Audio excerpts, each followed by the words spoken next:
ప్రభువైన యేసుక్రీస్తు నామములో మీకు మీ కుటుంబానికి క్షేమం కలుగును గాక. ఎలా ఉన్నారండి? అందరూ బాగున్నారా?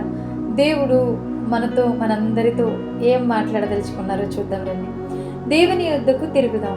నీవు నా తట్టు తిరిగిన ఎడల నీవు నా సన్నిధిని నిలిచినట్లు నేను నిన్ను తిరిగి రప్పింతును. ఇర్మియా 15:19. అప్పటి వరకు ఆదాము హవ్వలు ఆనందముగా దేవునితో సహవాసం చేశారు. దేవునితో ఎన్నో కబుర్లు చెప్పారు. దేవుణ్ణి చూసి ఏనాడు వారికి భయం వేయలేదు. దేవుని యొద్ద నుండి దూరంగా వెళ్ళాలని కానీ ఆయనను చూసి దాక్కోవాలని కానీ అనిపించలేదు. కానీ ఒక దినం సాతాను వారి యొద్దకు రావడం వలన వాడి మాయ మాటల్లో పడి పాపం చేశారు. ఆ క్షణం వారికి దేవుడంటే భయం వేసింది.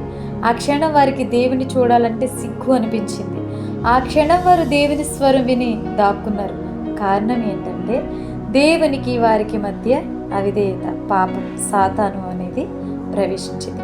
దేవుడైన యెహోవా ఆదామును పిలిచి నీవు ఎక్కడ ఉన్నావని. అందుకతడు నేను తోటలో నీ స్వరం వినినప్పుడు దిగంబరిగా నుండిని గనుక భయపడి దాగుకుంటుని అని అంటున్నారు. ఆదికాండం 3:8-10 వరకు మనకి విషయాలు కనిపిస్తాయి.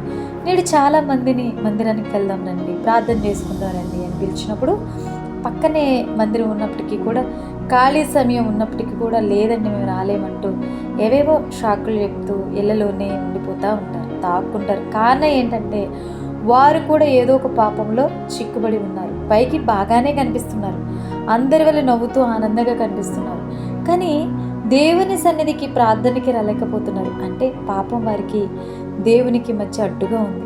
పాపం సాతాను దేవునితో సహవాసాన్ని తీసేస్తుంది. పాపం సాతాను దేవునికి మనకి మధ్య అడ్డుగా వస్తుంది. పాపం అనగా సాతాను ప్రార్థన చెయ్యనివ్వదు. పాపం అనగా సాతాను వాక్యం చదవనివ్వదు. పాపం సాతాను మందిరానికి పోనివ్వదు.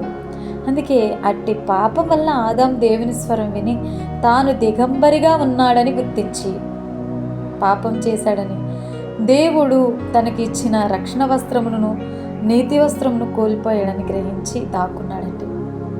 నేడు ఏదో ఒక కారణం వలన నీవు దేవుని సన్నిధికి, మందిరమునకు, దేవుని సహవాసమునకు, ప్రార్థనకు దూరం అయి ఉండవచ్చు.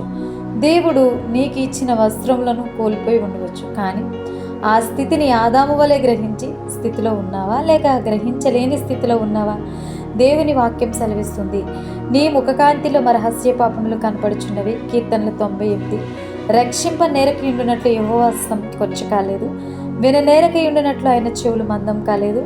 మీ దోషములు మీకును మీ దేవునికి అడ్డముగా వచ్చును అని యెషయా 59:1 చెప్తుంది.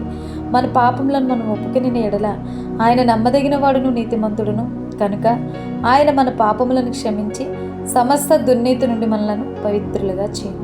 1 యోహాను 1:9.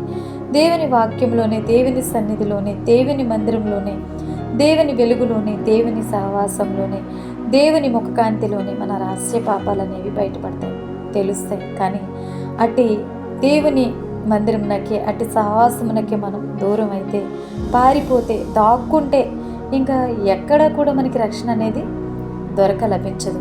మన యేసయ్య తన రక్తంతో మనల్ని కడిగి పవిత్రపరిచేవాడు, పరిశుద్ధపరిచేవాడు. అందుకే ప్రేమామయుడైన దేవుడే నా వైపు తిరుగు, నా యొద్దకు రా అని పిలుస్తుంటే ఇప్పుడైనా ఏ పాపం, ఏ శోధన, ఏ బలహీనత, ఏ వ్యామోహం, ఏ అలవాటు మనల్ని దేవునికి దూరం చేస్తుందో ఆ పాపాన్ని దేవుని ఎదుట ఒప్పుకుందాం, దేవునికి చెప్పుకుందాం, దాని నుండి విడుదల పొందుకుందాం. ఈ మాటల ద్వారా మీకు ధైర్యం కలిగినట్లయితే, మీతో మాట్లాడినట్లయితే లైక్ చేయండి, షేర్ చేయండి, సబ్స్క్రైబ్ చేయండి. God bless you all.